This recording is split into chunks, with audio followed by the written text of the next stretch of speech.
So this is chapter 4. And so in chapter 4, we're going to do a quick overview of how do you plan and manage a unit. How do you plan and manage lessons, inquiry and discovery based lessons for your elementary students? The main objective in this unit is to understand how to identify and develop a sequence of lessons or core ideas for a science unit that are appropriate for the grade level that you're teaching, to plan opportunities for the students to be able to actively participate and engage, to use the appropriate aids and activities to assist the students in mastering the curriculum effectively, and to how to best design these lessons. Okay, so in planning your lessons, we hear these terms interchanged quite frequently. We hear curriculum, we hear about the unit, and we hear about the lesson. But how do these terms actually differ, and what do they really mean? Well, basically, curriculum is going to be kind of the overall scope of the material or the content that you plan to deliver to your students. And it can be, depending upon what grade level, it can be third grade science. It could be, if we're on the college level, it could be the curriculum for instance, a chemistry topic. So basically, it just depends. It just depends on what context we're working in and what grade level we're talking about. But for the most part, your school system is going to define for you what the curriculum or what the scope of the content of knowledge that you will be teaching to your students will be for a particular grade level. And the overall or the broad scope is what's called the curriculum. Now, within that curriculum, to break it down, it's done in a series of units. And these units are going to target specific topics, okay, subtopics within a curriculum. For instance, if we're talking about my topic, my subject area, which is chemistry, and I teach physical chemistry, so my units are broken down into a unit on gases, a unit on solutions, a unit on thermodynamics, etc. And then within each unit, we actually put together a series of targeted learning objectives, and we develop lessons around accomplishing those learning objectives to deliver the content for each unit. Okay, I hope that makes sense. So lessons are developed around a specific set of learning objectives that make up a unit, and the units make up the curricula. The lessons are basically the day-to-day tasks, activities, and objectives that are done systematically that actually will culminate in the student gaining the most information as possible out of the curriculum. So within the curriculum, you have the scope of the curriculum and you have the sequence of the curriculum. So if the curriculum is the overarching body of knowledge that you're going to try and deliver to the student in a particular context, then the scope refers to what it is that you are delivering, the range, how much you're giving to them, and the depth, how deep into that content you're actually delving for the student. The sequence of the curriculum, on the other hand, is the order in which individual topics or units within the curriculum is addressed. So the scope of the curriculum is what's covered, the range, the scope. You can't define a word with a word, but it is a range of topics covered, and the sequence is the order in which those topics are covered. So, in the science curriculum, there are 4 basic types of topic.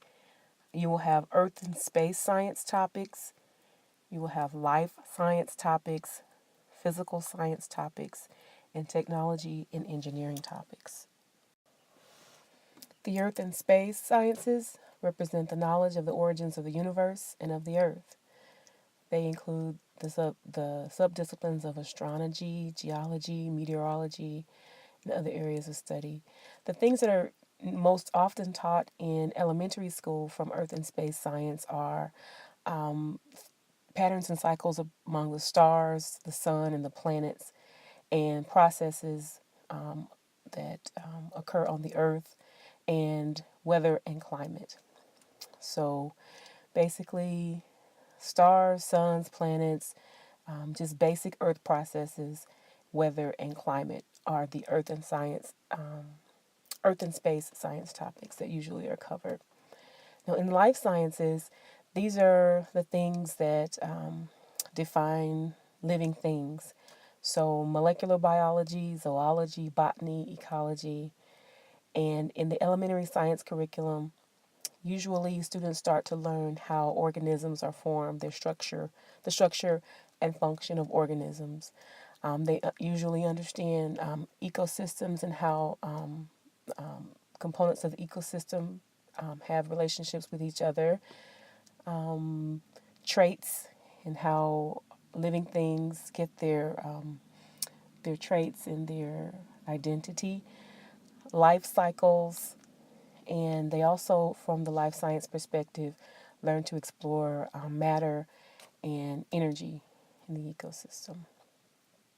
Okay, so that's life science, the study of living things, basically the origin of life, how living things get their traits and interact among each other in the cycle of life.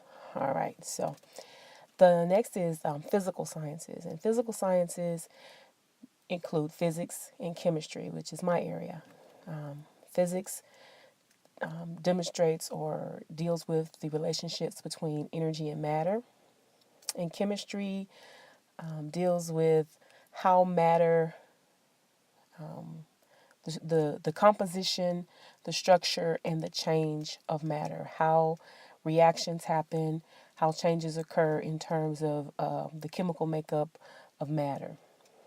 In elementary school, they're generally going to learn about forces and how things interact in terms of intermolecular forces and things like that. They're going to learn about waves and light and sound, energy, and how the structure of matter determines its property. So basically, structure property relationships for matter.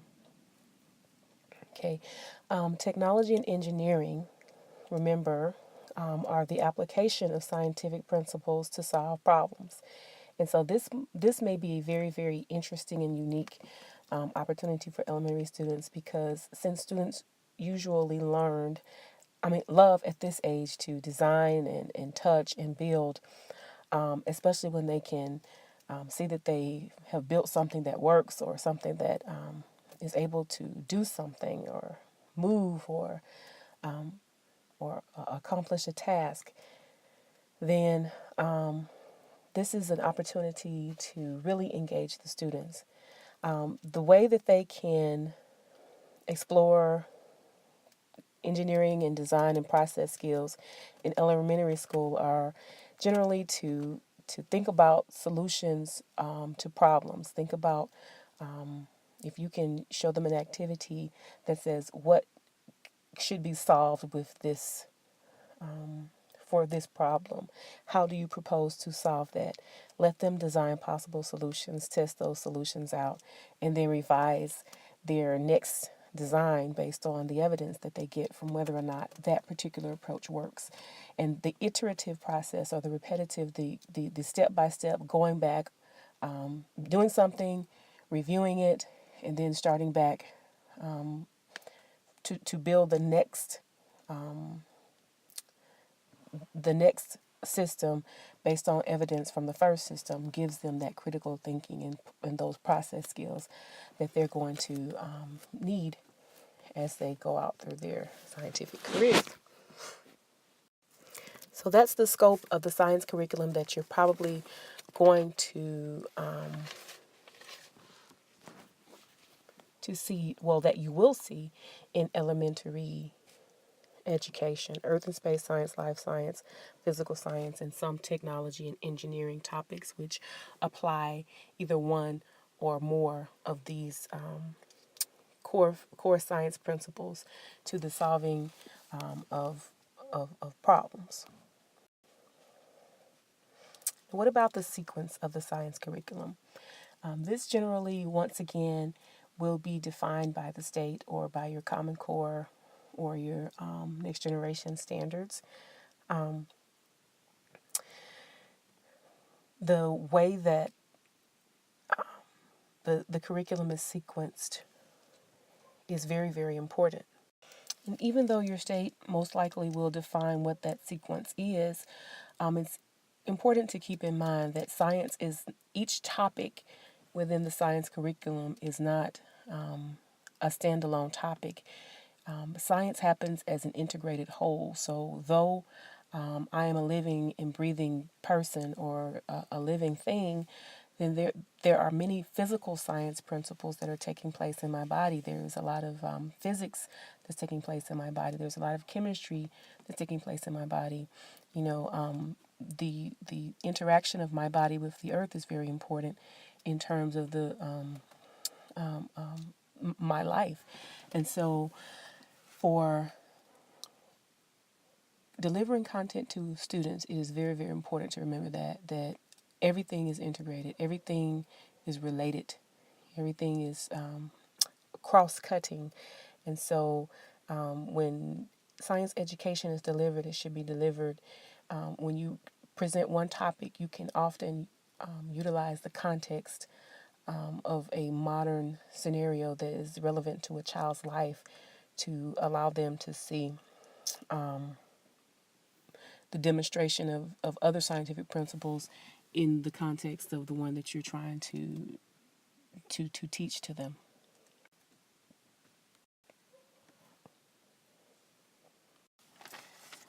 The next generation elementary science and engineering education standards actually try to take a flexible approach to how science and engineering should be taught. That it actually, the objectives in these standards are designed to take into the account the students' prior knowledge and the fact that students will come with different levels of prior knowledge, different learning styles, and different cognitive abilities. With input from many, many, many practicing scientists, these standards were developed and they're organized around three basic dimensions: the actual scientific practices, cross-cutting concepts, and disciplinary core ideas. So basically, what are the common practices in the field of science? And you're trying to guide your students to understanding these basic practices.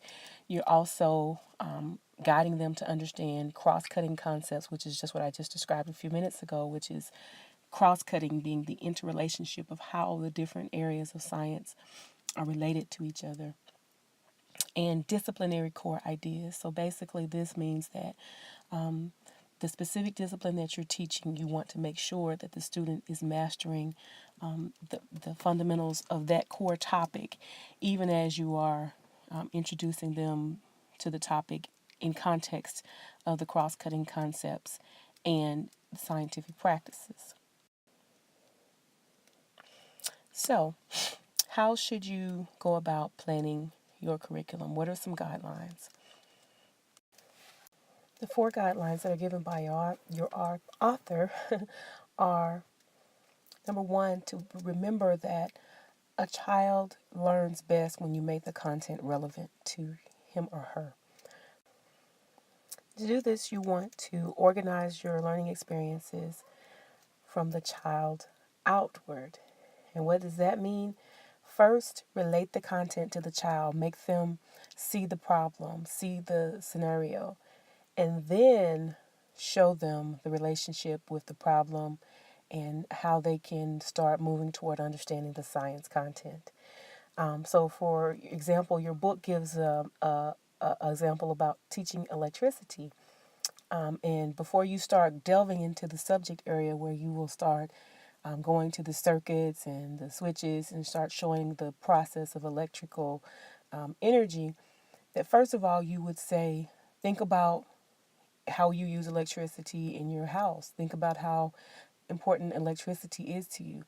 And then once you make that connection, you then start to systematically go into the lessons that would introduce electricity as a topic. Okay. The next one is when deciding to expose children to a concept that can be either considered concretely or abstractly, don't do the abstract one first. Show them something concrete and tangible that they can wrap their mind around first, and then lead them gradually to more abstract topics. And the last one is to make sure that your sequence of topics is logically connected. Try to start with the big picture and then systematically go through from the very first step to help them to be able to connect the pieces by building off of the step one, builds into step two, builds into step three, and then links them then into bringing the big picture full circle.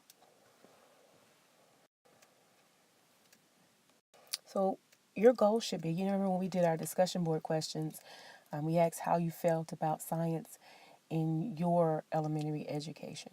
So your goal should be to make this learning experience so impactful and so important that your student will remember it from years to come and be able to come back and connect and keep the passion for the content. You want to involve them cognitively. You want to involve them physically with their physical interactions with activities, and you also want to involve their minds and get them to thinking. So therefore, you've got to be very careful in how you plan your science units. So remembering from our first three chapters that you must remember to address the students' preconceptions. You must provide the knowledge and experience of what it means to do science for the students.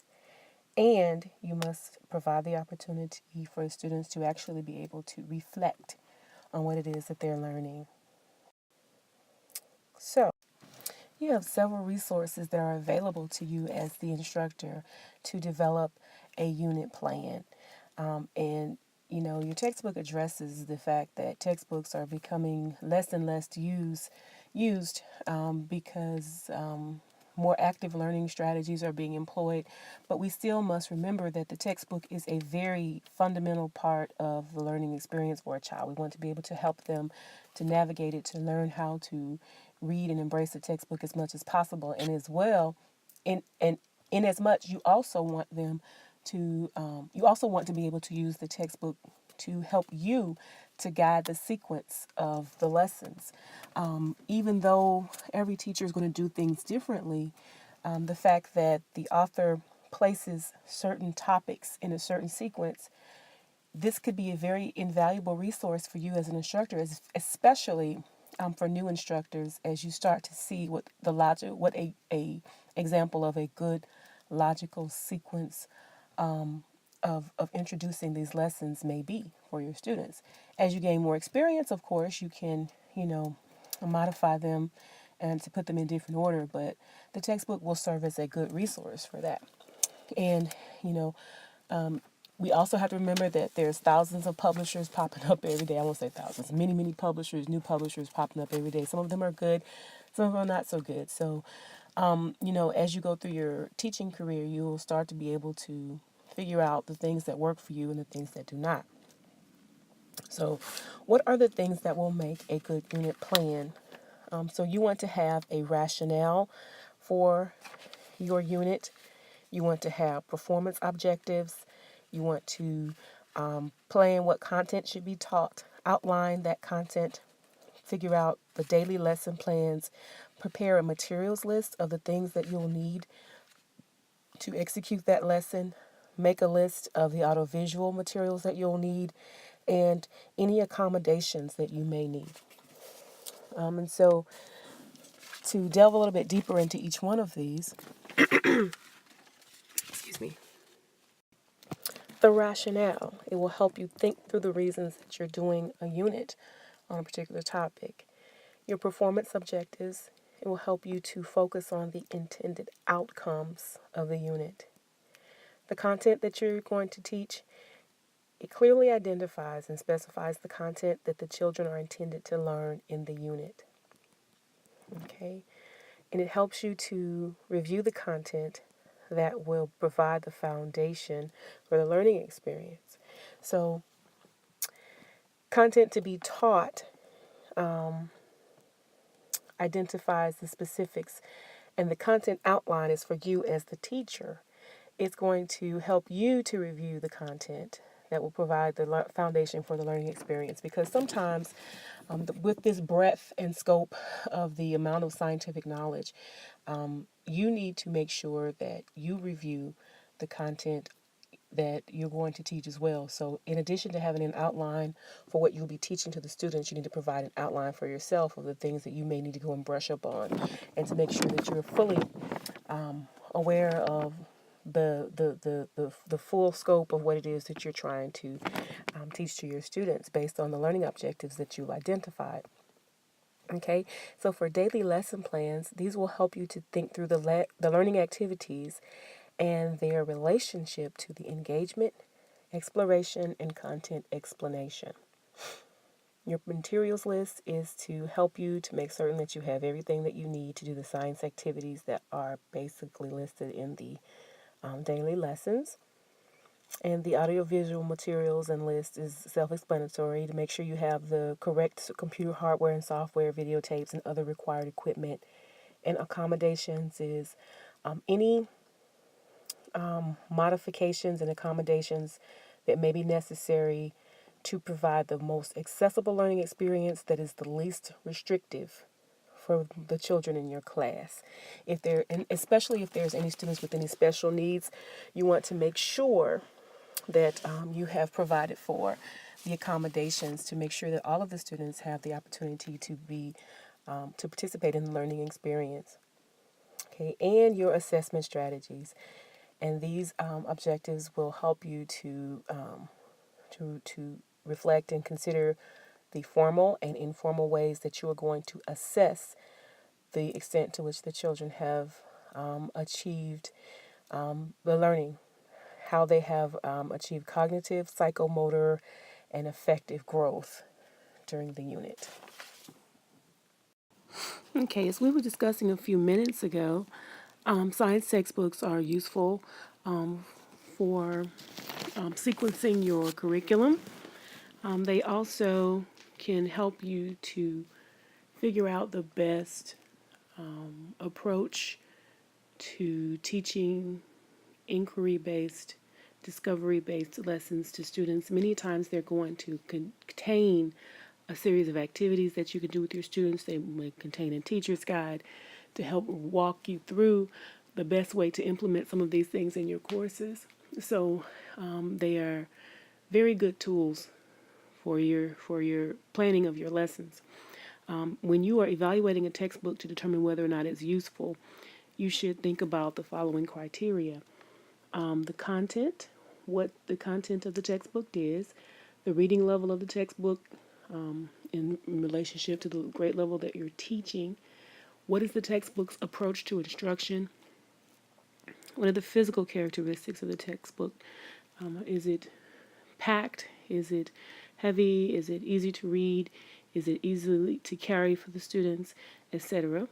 And what types of supplemental materials are available? Once again, is there a teacher's guide that gives you step-by-step instructions of how to prepare inquiry-based activities, materials lists, audiovisual aids such as PowerPoints that come along with the textbook, etc., etc.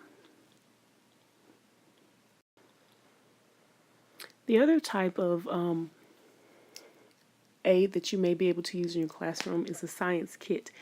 If you work for a district where the state provides prepackaged scientific kits that you can use in your classroom that already have these activities defined, these may be very useful for you. You will need professional development to make sure that you fully master the the activities and the content and the intended delivery method for the instruction of the kit. But by and large, if it comes prepackaged, then you have a good advantage. You can modify the kit to fit your needs. You need to make sure that you don't overthink it. You need to keep it simple. Get familiar with the contents of the kit. Like I said, reach out for professional development and assistance from the people who put the kit together. If you want to use only parts of the kit and modify it to fit your needs, you can use it as a guide for doing other types of activities that are based on a similar structure. But you have to make sure that you keep the integrity of the lesson as it was intended to be delivered intact. You have to make sure that if you modify it, the lesson, the core outcomes of the lesson remain the same. There are many different schools of thought on what makes a good lesson plan. And if you ask 3 different people, you probably will get 3 different answers on the 3 best ways to do on ways to do the best lesson plan. But your textbook gives you 6 essential elements that you can use as a guide for preparing your lesson plans. And as you become more and more experienced, undoubtedly you will find what works best for you. Okay, so 6 essential elements of a lesson plan. The content to be taught. What is it that you want your students to learn? Identify what are the common misconceptions that people generally hold surrounding the core ideas of the lesson. What is it that kids usually assume that is incorrect about the topic? What are the performance objectives for the topic? Develop your concept for the topic. How will you evaluate the students to assess whether or not they have learned? And what are the accommodations? And we saw this basically for the most part in the last couple of slides. But we're going to look at them in just a little bit more detail, one by one. Okay, so in the content to be taught, you need to be very, very clear about what it is that your students need to learn. If your district uses next generation science standards, you need to identify which ones of those are relevant for the lesson. If not, you can use your local standards. And then decide what it is that you're going to get the students to do in order to help them to develop an understanding of the core idea.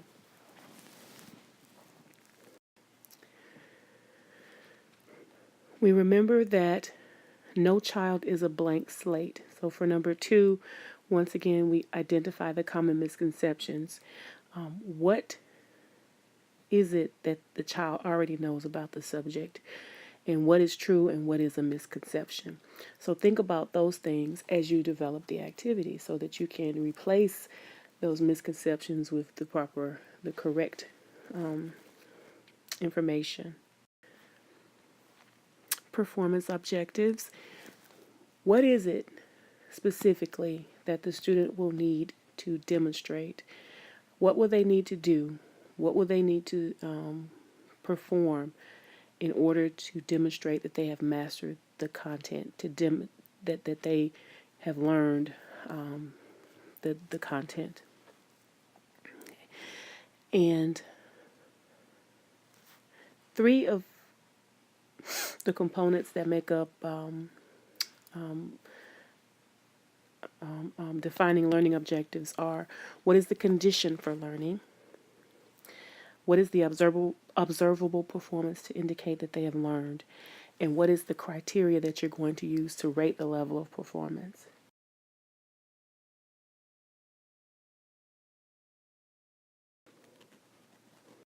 So at the end of the lesson, how will you assess? And there are different ways to evaluate the students' learning. They are nominal, descriptive, and explanatory. And so the assessment methods are described in much greater detail in chapter 6. But basically, we want to make sure that I'm sorry, pulling something out of my eye. As we stated earlier, in the evaluation component, you're simply trying to determine what level of knowledge that your student has acquired based on your lesson. How effective was your lesson in delivering the knowledge for the student? And so chapter 6 is going to be dedicated solely to the topic of assessment, so we won't go into great detail here. But basically, you have 3 different levels of assessment or methods of assessment: the nominal, the descriptive, and the explanatory. And we're going to talk about assessment in much greater detail going forward.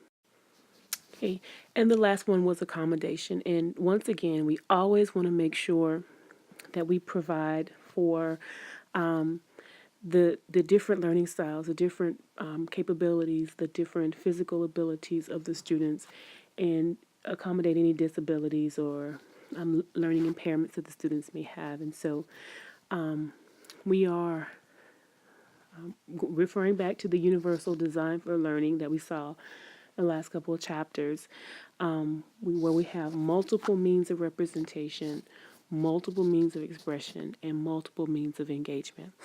So you always want to make sure that the environment for student learning is the least restrictive possible.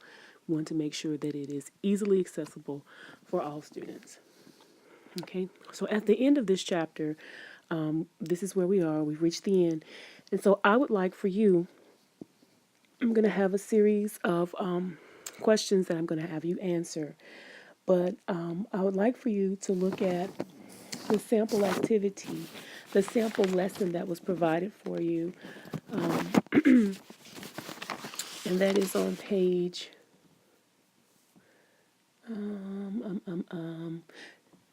66. I think it starts on page 65. So basically, this is a scenario that gives a activity that a teacher is guiding, where a student is identifying a white powder, basically determining whether or not it's cornstarch, chalk, or flour, or otherwise. And it kind of gives you a dialogue and an example of a teacher walking through, piquing the student's curiosity, guiding them through the basis of the content, helping them to ask questions, helping them to answer the questions themselves without providing them with the knowledge, helping them to discover the knowledge on their own. And so I encourage you to look at that as a good example of how to execute this in your classroom, an example of a lesson plan. Okay, so next chapter, chapter 5 is next. But in this chapter, what we've looked at was differentiating between curriculum, unit plans, and lesson plans. And we've seen the differences in those 3 things. We have thought about incorporating our next generation science standards in our classrooms and in our lesson planning. We have also looked at some key elements and guidelines for planning your curriculum, and we have looked at the key elements that are involved in planning lessons. Okay, so I will see you in chapter 5.